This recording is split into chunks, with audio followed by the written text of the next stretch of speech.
Hello, Madison.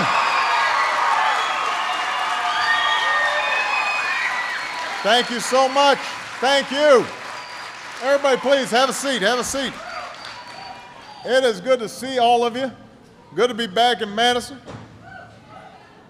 I want to, first of all, just say that Jim Doyle is not only one of the finest governors we have in the country, but is also a great friend, a great supporter. His entire family has been wonderful, and so I just could not be prouder to associate myself with the outstanding work that Jim has done in the state. Please give him a big round of applause.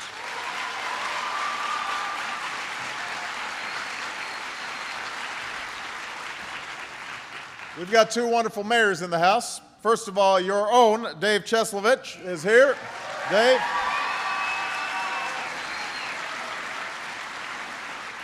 And Milwaukee's outstanding mayor, Tom Barrett, is in the House.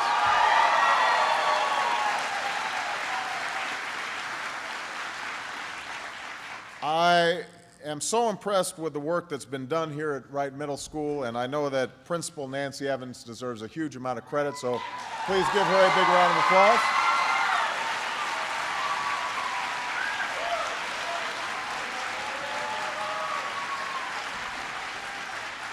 And to the faculty, the staff, but most importantly, the students, who I had a chance to meet with earlier today.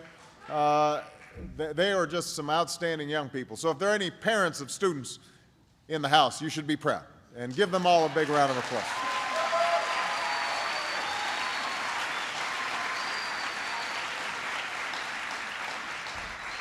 Now, it's great to be back in Madison, great to be back in Wisconsin, and I've heard great things about Wright. So I've got very high expectations for all the students here, and I told them this. I expect them to keep up the good work that you've already been putting in to make sure that you succeed, not just in middle school, but also in high school, also in college, and for the rest of your lives. And parents, I want you to stay on them. Because that is an absolutely critical ingredient for their success. You know, 1 year ago, Americans all across this country went to the polls and cast ballots for the future they wanted to see. And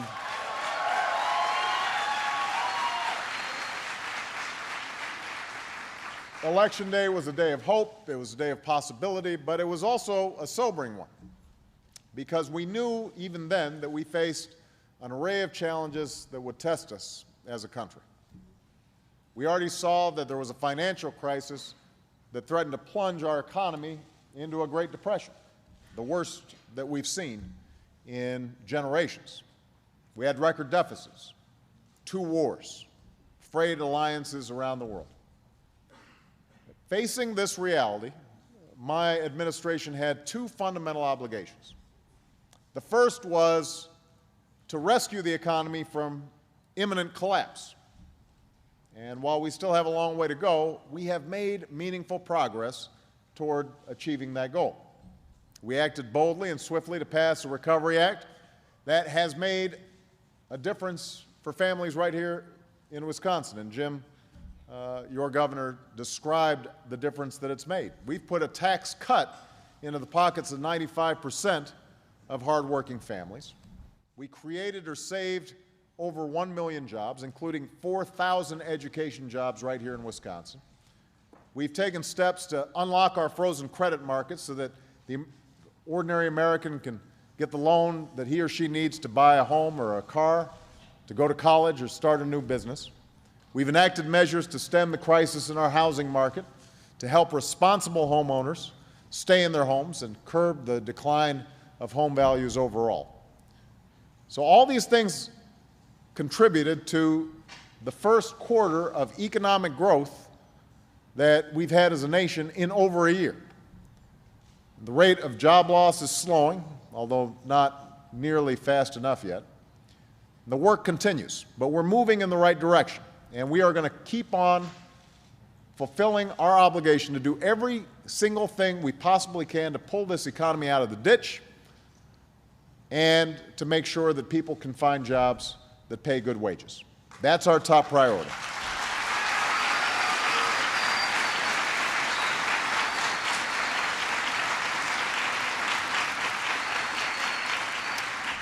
So that was the rescue part of our job. Just solving the immediate crisis. But we also came into office with another goal, another obligation. Not simply to do what needed to be done to deal with an emergency crisis, but to make those long-term investments necessary to build our economy stronger than before. It was an obligation to tackle problems that had been festering, problems that had been kicked down the road year after year, decade after decade. Problems that have to be overcome for America to move forward. See, even before the crisis, we were having big problems. We were just papering them over. Manufacturing was declining, and we weren't producing as many high-tech, high-skilled jobs as we needed to be. We had an energy situation where suddenly oil producers or speculators want to constrict supply, and next thing you know, you're paying $4 at the pump. So we didn't have energy independence. Healthcare costs were skyrocketing before the crisis, so that families were seeing more and more out-of-pocket costs and essentially trading away salary and wages just to keep up with their premiums. All right? So we had an obligation to create a better healthcare system that works for our people, our businesses, and our government alike. That's why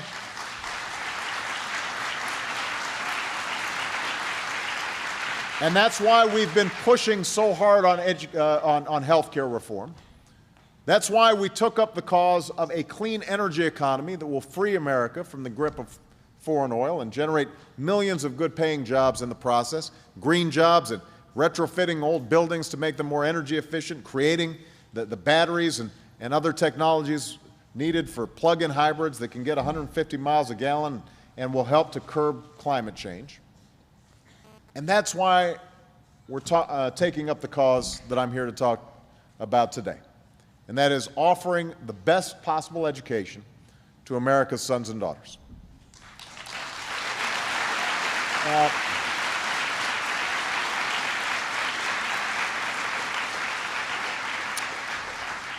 American prosperity has long rested on how well we educate our children. But this has never been more true than it is today.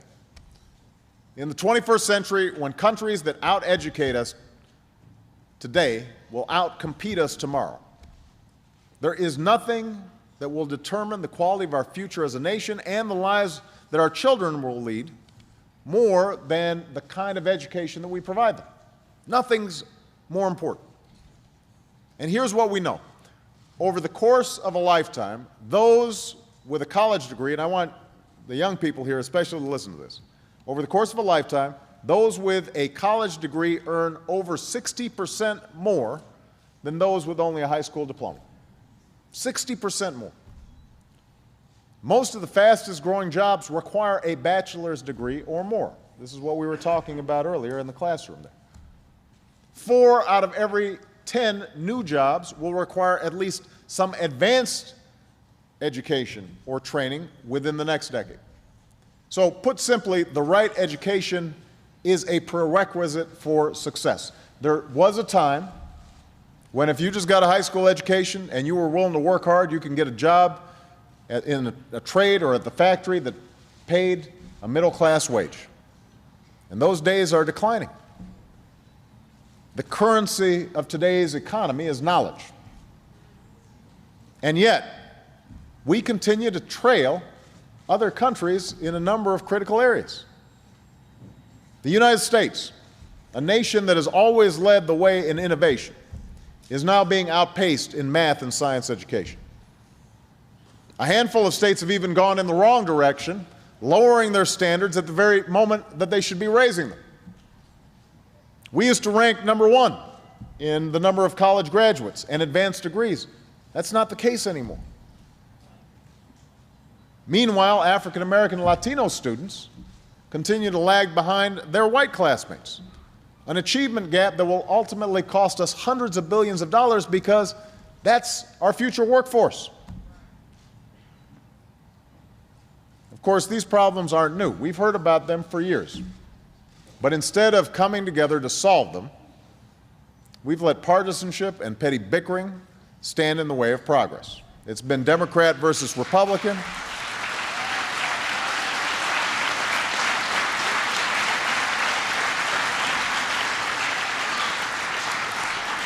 It's been Democrat versus Republican. It's been voucher versus public schools. It's been more money versus more reform.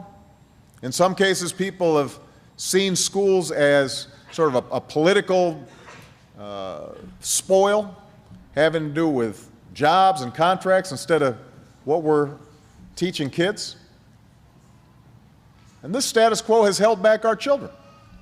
It's held back our economy, and it's held back our country for too long. It's time to stop just talking about education reform and start actually doing it. It's time to make education America's national mission.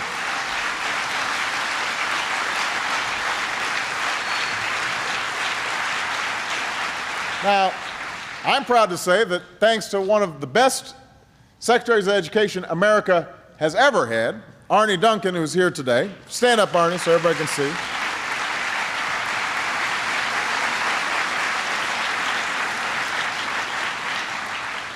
Thanks to Arne's passion and understanding of these issues and ability to bring people together, that's exactly what we're going to do. We are making this America's national mission, improving our schools, not in unrealistic ways, not in abstract ways, not in pie-in-the-sky ways, in concrete ways.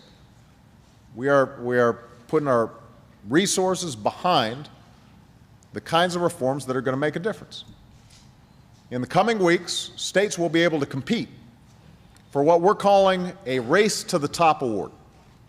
We're putting over $4 billion on the table, $4 billion with a B, one of the largest investments that the federal government has ever made in education reform.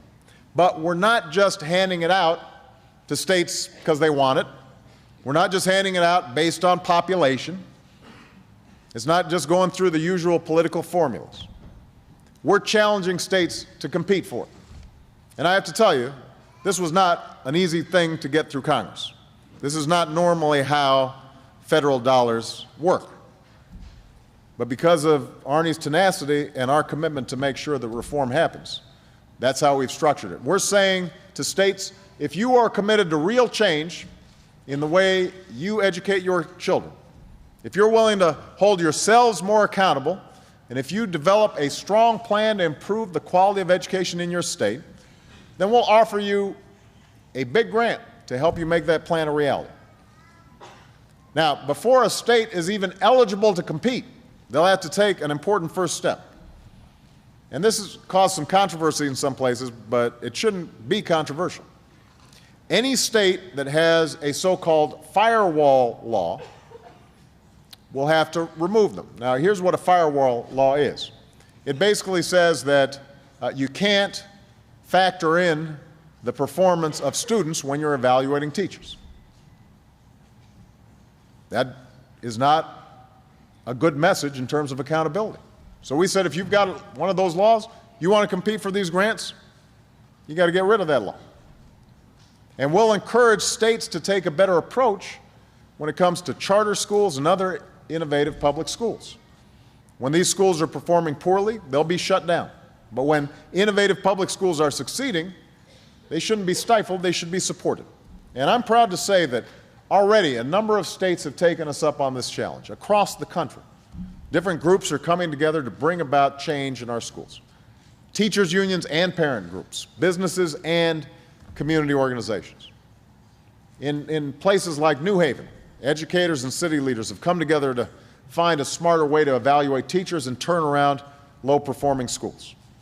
In states like California and Indiana and Wisconsin, you're seeing steps taken to remove these so-called firewall laws so we can have a clear look at how well our children are learning and what can be done to help them learn better.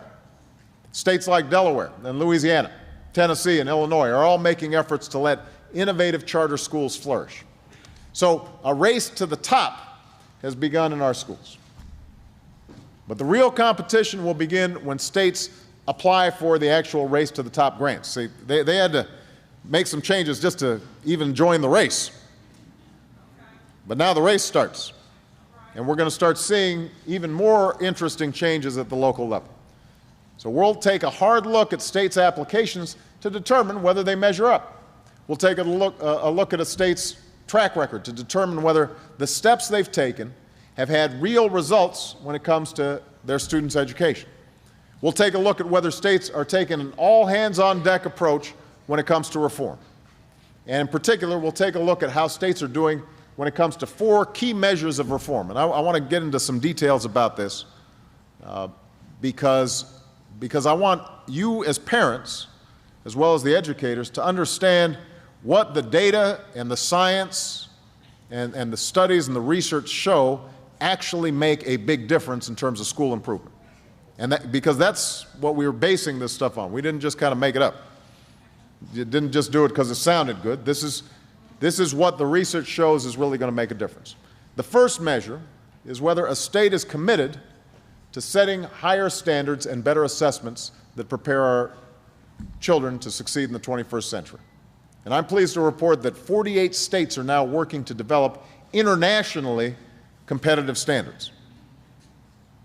Internationally competitive standards because these young people are going to be growing up in an international environment where they're competing not just against kids in Chicago or Los Angeles for jobs, but they're competing against folks in Beijing and Bangalore. This is something I called for earlier this year, and I want to commend the leadership of the governors and school chiefs who've joined together to get this done. And because of these efforts, there will be a set of common standards that any state can adopt beginning early next year. And I urge all our states to do so and to upgrade what's taught in the classroom accordingly to meet these international standards. I also challenge states to align their assessments with high standards, because we should not just raise the bar, we should prepare our kids to meet it. There's no point in having really high standards, but we're not doing what it takes to meet those standards. And I want to be clear that this is not just about more tests, because I know that in the past people have been concerned about, is this about standardized tests, or are we going to have our young people being taught to the test? That's the last thing we want. What we want to do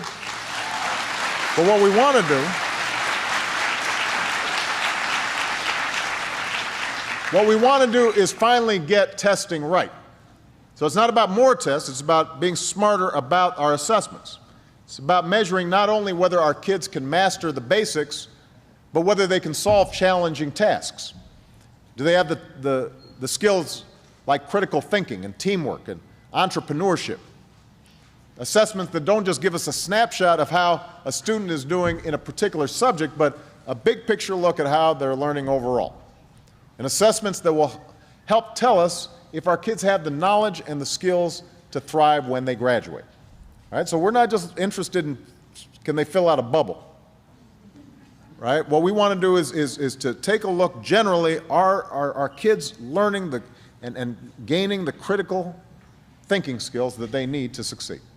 Now, these are the kinds of assessments that our state should be putting in place, and we're setting up a separate competition where they can win grants, extra grants, to help them do just that. So standards and assessments, that's the first measure. Are we doing that well? If a state wants to get a Race to the Top grant, they've got to do that well. And because we know that from the moment our kids enter a school, the most important factor in their success, other than their parents, is the person standing in front of the classroom, the teacher. The second measure is whether a state is committed to putting effective teachers in its classroom and effective principals at the helm of its schools. Now, it's time to start taking this commitment seriously. We've got to do a better job recruiting and preparing new teachers. We've got to do a better job of rewarding outstanding teachers. And I've got to be honest, we've got to do a better job of moving bad teachers out of the classroom once they've been given an opportunity to do it right.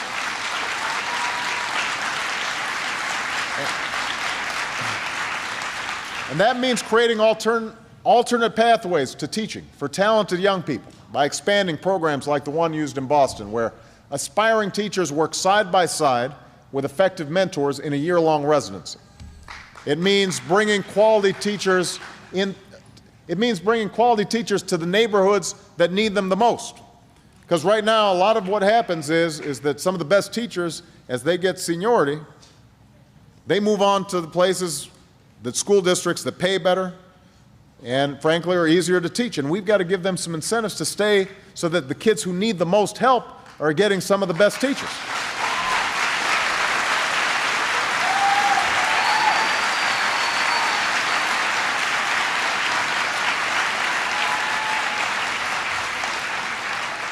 It means boosting the numbers of quality teachers who can help our special education and English language learners meet high standards. And you've done that here at Wright, so congratulations on that. It means improving instruction in science, technology, reading, math, and ensuring that more women and people of color are doing well in those subjects. So that's the second factor. Third measure we'll use in this race to the top competition is whether states are tracking the progress of our students and teachers to make sure every child graduates ready for college and a career. So, as I said earlier, before a state can even apply for a grant, it has to change any laws that prevent us from factoring in the performance of students when they're evaluating their teachers. But that's not enough. If a state wants to increase its chances of actually winning a grant, it's going to have to do more. It's going to have to collect information about how students are doing in a particular year and over the course of an academic career, and make this information available to teachers so they can use it to improve the way they teach. One of the things that teachers get so frustrated about is these standardized tests come at a time when it's too late to use to actually help the students improve their performance. So if we're going to collect data on how kids are doing, let's make sure the teachers have it in usable form so that they can actually start doing a better job. Well, that's how teachers can determine what they should be doing differently in the classroom. That's how principals can determine what changes need to be made in our schools. And that's how school districts can determine what they need to be doing better to prepare our teachers and principals. Now, even with stronger standards, better assessments, outstanding teachers, some schools will still be difficult to turn around. I want us to be honest about this. There are some schools that are starting in a tough position. A lot of kids coming from impoverished backgrounds. A lot of kids coming in that may have not gotten the kind of head start that they needed. They start school already behind. And even though they're heroic teachers and principals in many of these schools, the fact is that they need some extra help. And that's why the fourth measure we'll use in awarding Race to the Top grants is whether a state is focused on transforming not just its high-performing schools, not just the middle-of-the-pack schools, but the lowest performing schools. We'll look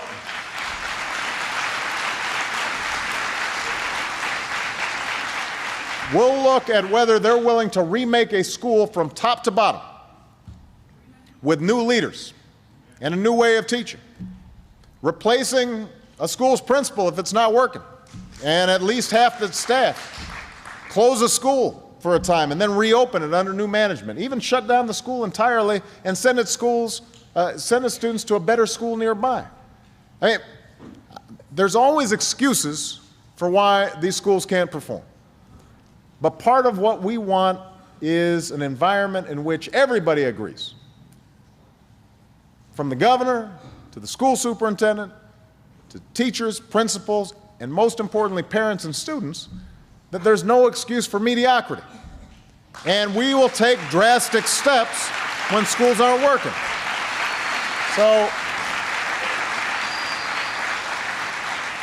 So these are the kinds of vigorous strategies that are necessary to turn around our most troubled schools.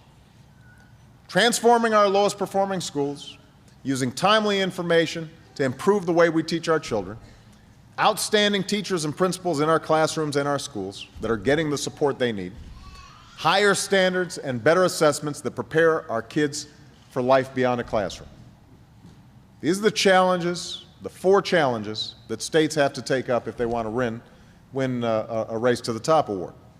And these are the 4 challenges that our country has to meet for our children to outcompete workers around the world, for our economy to grow and to prosper, and for America to lead in the 21st century.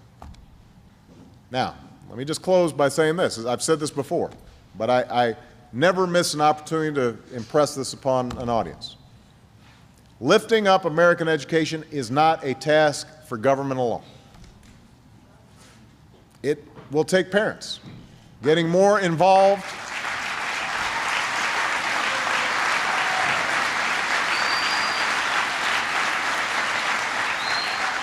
it will take parents getting more involved in their child's education.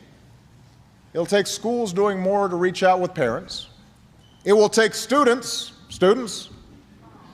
accepting more responsibility for their own education. I was explaining to them that education's not something where, you just tilt your ear and you just pour it in your ear. You've got to be an active participant in wanting to get an education. These aren't my prepared remarks, but I think it's important to note that Malia and Sasha are just wonderful kids. And Michelle is a wonderful mother. But in our own household, with all the privileges and opportunities that we have, there are times when kids slack off. There are times where they would rather be watching TV or playing a computer game than hitting the books. And part of our job as parents, Michelle and my job, is not just to tell our kids what to do, but to start instilling in them a sense that they want to do it for themselves. So Malia came home the other day. She had gotten a 73 on her science test. Now, she's a 6th grader. Now, there was a time a couple of years ago when she came home with like an 80-something, and she said, I did pretty well. And I said, no, I said our goal is 90% and up. So here's the interesting thing. She started internalizing that, so she came and she was depressed, got a 73. And I said, well, what happened? Well, the teacher, the study guide didn't match up with what was on the test. And so what's your idea here? Well, I'm going to start, I've got to read the whole chapter. I'm going to change how I study, how I approach it. So she came home yesterday. She got a 95, right? So she's high-fiving. But here's the point. She said, I just like having knowledge. That's what she said. And what was happening was she had started wanting it more than us. Now once you get to that point, our kids are on our way, but the only way they get to that point is if we're helping them get to that point. So it's going to take that kind of effort from parents to set a high bar in the household. Don't just expect teachers to set a high bar. You've got to set a high bar in the household, all across America.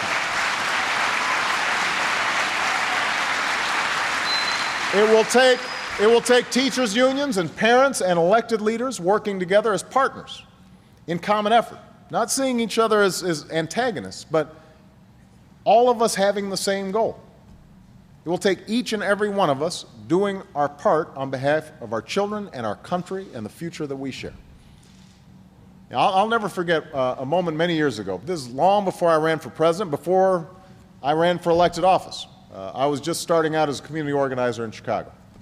And we had set up a meeting to figure out how to rebuild our neighborhoods that I was working in, very impoverished neighborhoods on the south side.